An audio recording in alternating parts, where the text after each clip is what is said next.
He asked for a divorce in front of everyone, thinking he would come out on top, but his wife's unexpected reaction left everyone speechless. The afternoon was stifling, and the living room where Antonio's family had gathered felt more like a stage to feed his ego. Antonio had always been the type of man who needed to have everything under control. His finances, his career, even the emotions of those around him. And that day, he was about to deliver the biggest blow of his life, convinced that, as always, he would come out victorious. The sound of silverware clinking against plates echoed in the room, as conversations intertwined. Maria, his wife, sitting beside him, maintained a serene expression, as if she already knew what was about to happen. "Maria, we need to talk," Antonio said, his voice loud enough to silence the murmurs around the table.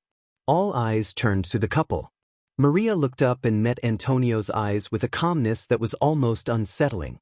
"Say it here," she replied, her tone tranquil, without haste or fear. This irritated him, but he smiled, a smile filled with arrogance, enjoying the control he thought he had. "I'm in love with another woman," he declared bluntly. "Laura and I are going to be together. I want a divorce." The silence in the room was absolute. Family members were frozen, some looking at Maria, expecting tears, screams, pleas, but nothing came. Maria, her eyes locked on Antonio's, barely tilted her head slightly. "I know," she replied, her words sharp like a cold blade. The impact of her response made Antonio hesitate for a moment, but he quickly recovered, convinced that he still had the upper hand. "So, are you agreeing?" he insisted, expecting her to beg or try to argue. Her gaze remained unchanged. "Yes, I agree. You want the divorce, you'll get the divorce," she affirmed. A whisper ran through the room. Maria smiled slightly, but it wasn't a smile of sadness or resignation.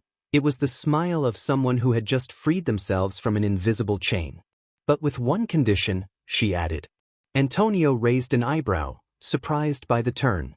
"Anything," he said confidently, sure it would be an insignificant request. "You'll never appear in my life again," Maria stated, her voice firm and final. "Not a word, not a visit. Never." Antonio blinked, confused. This didn't make sense. He had expected tears, pleas, a dramatic scene, but there she was, Maria, unyielding, accepting the divorce with the same naturalness as one accepts a change of seasons. "Are you joking?" He laughed nervously, trying to ease the tension. "You won't ever see me again? Is that what you want?" "It's exactly what I want," she affirmed, looking deeply into his eyes. "And you'll want it too, Antonio. Believe me." Her last sentence hung in the air, a forewarning of something he still couldn't comprehend. After the meeting, Maria's house felt emptier than ever. Not because of the lack of furniture or memories, but because the silence now echoed in a different way. The pain was there, silent, hidden in every corner, in every controlled breath. But there were no tears, no screams, no desperation. Just a deafening silence, more eloquent than any words. In the kitchen, Marta, her lifelong friend, watched her in silence as Maria prepared dinner as if nothing had changed. Finally, the game was over, and Maria had won. Marta broke the silence. "I don't know how you're doing this. I would have collapsed in front of everyone," she said, her voice filled with compassion and confusion. Maria paused for a second, her hands still keeping the same calm rhythm as she cut the vegetables. Without looking at her friend, she replied, "Why collapse now? What would change?" Her voice was low but firm. There was no trace of bitterness, only raw acceptance, something Marta couldn't fully understand. "But, doesn't it hurt?" "He was cruel, Maria. I was there, he humiliated you in front of everyone, and you just accepted it." Marta seemed to be holding back her own emotions, as if feeling Maria's pain for her. Maria slowly turned, drying her hands on the kitchen towel, her eyes reflecting a peace that was more unsettling than any tear. "Of course it hurts. It hurts here," she said, gently touching her chest. "But I won't give him the power to destroy me. It's enough what he did. I choose how to react." Marta fell silent, not knowing what to say. She wanted to understand, but something in Maria's posture made her realize that perhaps the only way to understand was to feel the depth of that silent pain. Meanwhile, miles away, Antonio was experiencing the opposite. His house, now shared with Laura, didn't seem as full of life as before.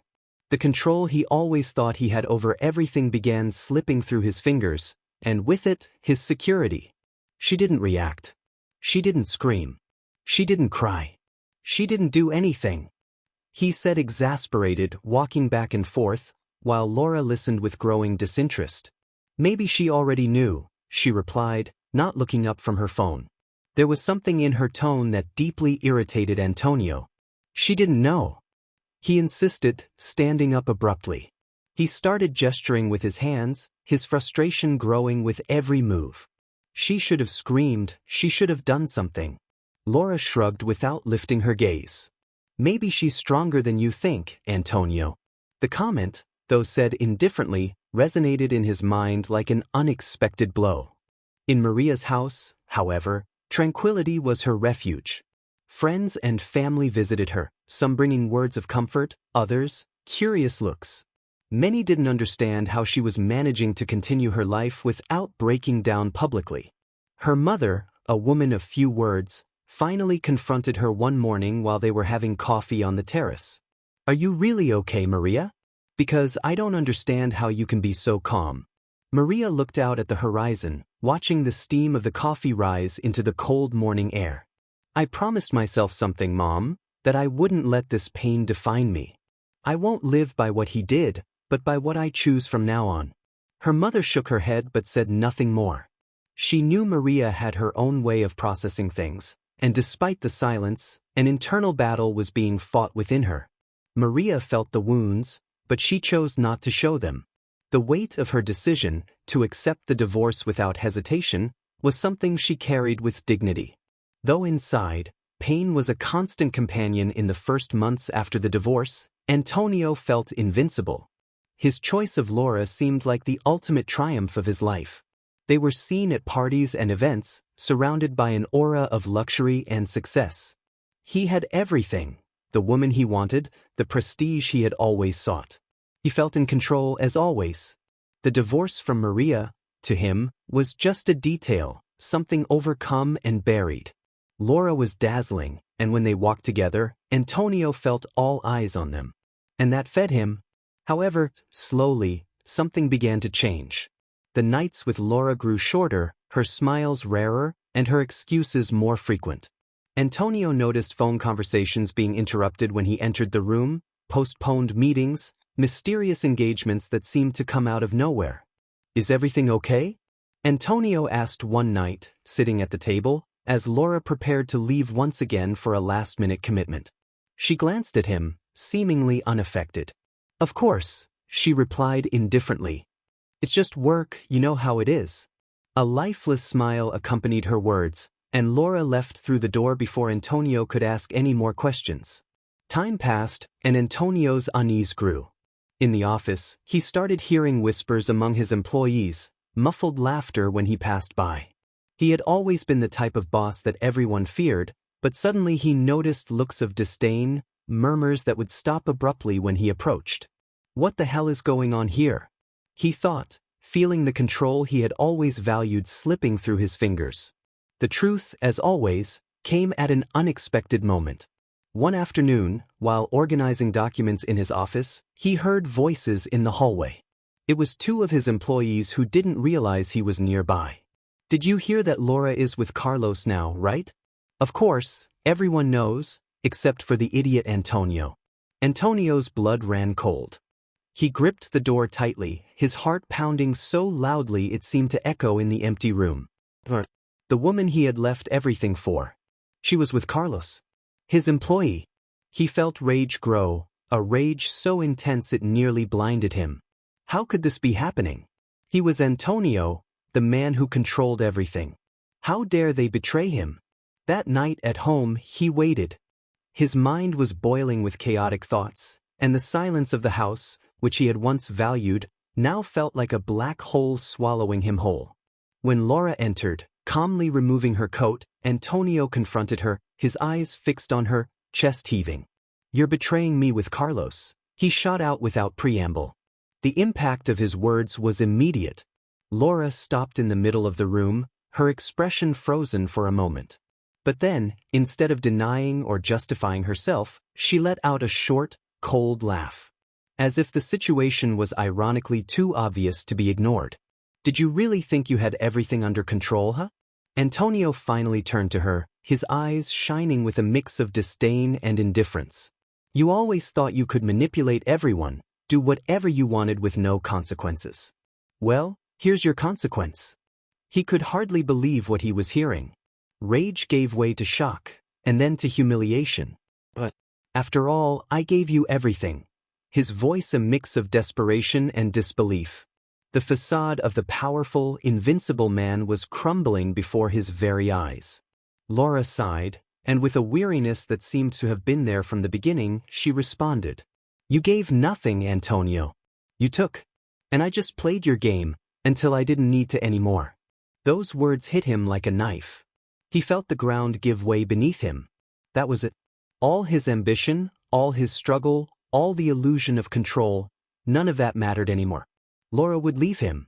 Carlos would betray him. And he was nothing more than a lonely man, defeated by his own ambition. Laura walked toward the door, grabbed her purse, and before leaving, cast a final glance at Antonio, now devastated in the middle of the room.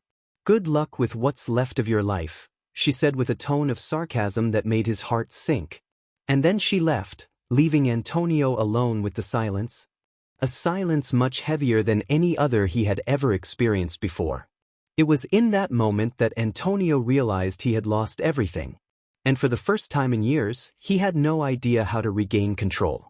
That night felt longer than usual.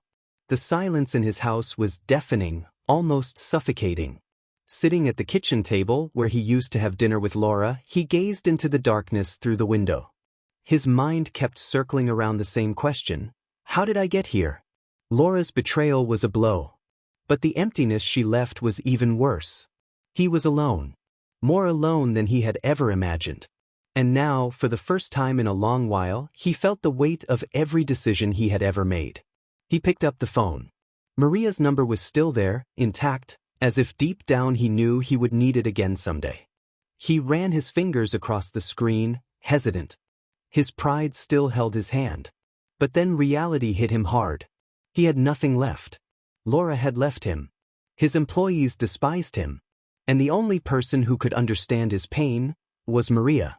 He took a deep breath, like someone preparing to jump off a cliff, and finally dialed the number. On the other side of the line, the phone rang only once before Maria picked up. Hello. Her voice was calm. Serene. Exactly as he remembered. There was no trace of resentment or anxiety. It was the voice of a woman at peace. And that completely disarmed him. Maria, Antonio began, his voice trembling.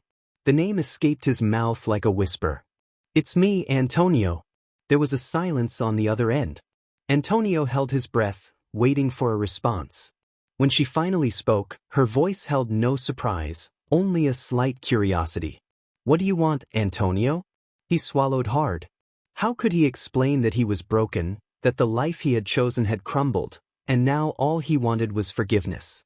He tried to find the right words, but everything seemed inadequate. I just wanted to talk to you, see how you're doing.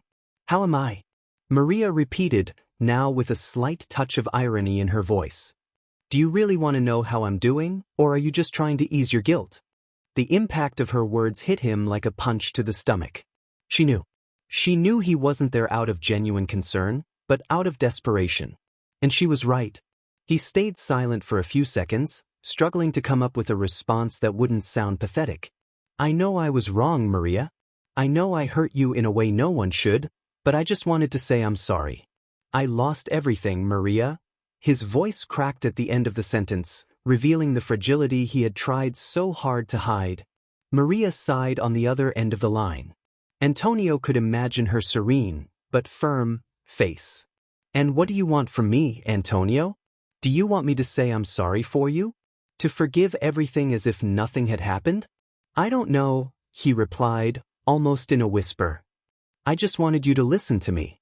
There was another silence before Maria spoke again. Antonio, you've always been so obsessed with control, so convinced that everything and everyone should revolve around you. And now that you've lost that, you come looking for me. Because you think I'll give you what you couldn't get on your own? Antonio closed his eyes, feeling the tears he had sworn never to let fall begin to form. Oh no. I just feel so lost. Laura betrayed me, and now I have no one else. On the other end of the line, Maria remained silent. Then her voice came softer, but without losing firmness. Antonio, what happened between us was your choice. You chose to humiliate someone who was always by your side, someone who never asked for anything but respect and love. And now you come to me asking for something you can't even name. Forgiveness? Antonio murmured, as if testing the word for the first time. Do you think asking for forgiveness will erase everything? Maria asked, now with a hint of pain in her voice. The hurt you caused doesn't disappear with words. And I've learned to live without you, Antonio. I've learned to be happy away from all the control, away from everything you thought was love. Antonio wanted to reply, say something that would reverse the situation, but nothing came to mind. He was defenseless. Powerless. For the first time in his life, he didn't know what to say, what to do. Maria took a deep breath before continuing. I'm not going to hate you, Antonio. I've already gone through that stage. But I'm not going to give you what you want. Because, honestly, you don't even know what it is. My forgiveness? My compassion? Or just someone to listen to you? I just wanted to see you, Antonio whispered. I needed to see you. That's not going to change anything, Maria replied. The life you left behind is exactly where you abandoned it. And I'm where I should be, peace. The silence that followed her words was absolute. Antonio closed his eyes, feeling the weight of his choices fall on his shoulders like never before. The morning was calm, wrapped in a soft breeze that moved the leaves of the trees, as if even nature were waiting for Maria's decision. She looked out the window of her house, where so many times, alongside Antonio, she had imagined a different future. The past weighed on her like a shadow over her shoulders, but the present offered her a choice. A choice only she could make. Her friends and family were gathered in the living room, all with expressions of concern and apprehension. Teresa, her childhood friend, slowly approached and took her hands. Maria, you don't have to do this. He hurt you so much. You've been strong up to this point. Don't let him come back and destroy everything. Maria turned her face toward her, her eyes reflecting a mixture of serenity and pain. I know, Teresa. I know what he did. But what if he's changed? What if he's truly sorry? Her voice was low, almost a whisper, but filled with genuine doubt. Sorry? Jorge, her brother, intervened with a firmer tone. Maria, regret doesn't erase what he put you through. It doesn't erase the humiliation, the betrayal. He made his choice, and you have the right to move on without looking back. She stepped away from them, walking to the center of the room, where she got lost in thought. Antonio's voice, so fragile over the phone, still echoed in her mind. For the first time, he seemed broken, vulnerable. But was this vulnerability real, or just another attempt to maintain control? Maria closed her eyes, searching for some clarity amidst the whirlwind of emotions that enveloped her. Maria? Her mother's voice, which had remained silent until then, came like a wave of calm. I saw you suffer. I saw your sleepless nights, your silent tears. But I also saw your strength, your ability to rise up. Whatever your decision is, do it for yourself, not for him. Maria nodded, feeling the weight of those words. Deep down, she knew that her decision couldn't be influenced by anything other than what she truly felt. But what did she truly feel?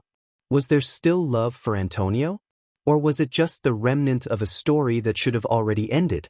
She remembered all the good moments, the shared dreams, but also the pain, the abandonment, and the feeling of being discarded, as if she didn't matter. The sound of a car parking outside interrupted her thoughts. It was Antonio. He had come just as promised. Maria felt her heart race, her hand gripping the doorframe lightly. Her friends and family exchanged tense looks, unsure of what to expect. Do you want us to stay? Teresa asked softly. But Maria just shook her head. I need to do this alone. When she opened the door, there he was. Antonio looked like a different man, There was sadness in his eyes, a fragility that starkly contrasted with the arrogant man who once controlled her life. "Maria," he began, his voice rough, as if each word were an effort. "Thank you for letting me in." She didn't respond immediately. She just looked at him, trying to see beyond the words, beyond the appearance. She wanted to see the truth. "Why did you come?" Antonio sighed, lowering his head before answering. "I came because I need you. Not the way I needed you before. Not to control you, not to make myself feel better. I've lost everything. And only now do I realize that what matters most in life. I already had." Those words resonated within her. There was sincerity there. She could feel it. The pain he had caused still burned, marking every fiber of her being. "You had me," she responded calmly, but her voice was filled with pain. "And you discarded me as if I were nothing." "I know," Antonio murmured, taking a step toward her. "And I would give everything to go back and undo this, but I can't. All I can do now is ask for a chance. A chance to show you that I am a different man, that I've learned from my mistakes." The silence between them was thick, filled with tension and expectation. Maria crossed her arms, looking at him with an intensity that made him step back slightly. "And why should I give you that chance, Antonio? What can you offer me now that I don't already have?" Antonio blinked, as if he didn't know how to respond. But then his voice came out low, almost pleading. "I have nothing, Maria. Nothing but myself. And I know that may not be enough, but it's all I can give you." Maria felt a tear slide down her face, but she didn't try to wipe it away. "What do you expect me to do, Antonio? Forget everything that happened? Erase the nights I cried, the days I felt destroyed?" He shook his head, unable to hold back his own tears. "No, I don't expect that. I only hope that you can forgive me. Not for what I did, but for what I can be now." The wind blew softly, as if the very universe were waiting for Maria's decision. She took a deep breath, feeling the weight of everything she was about to say. "Forgiveness, Antonio, is not something you ask for. It's something you earn." And with that, she turned away, leaving him there, alone at the door, with his words hanging in the air like a silent sentence.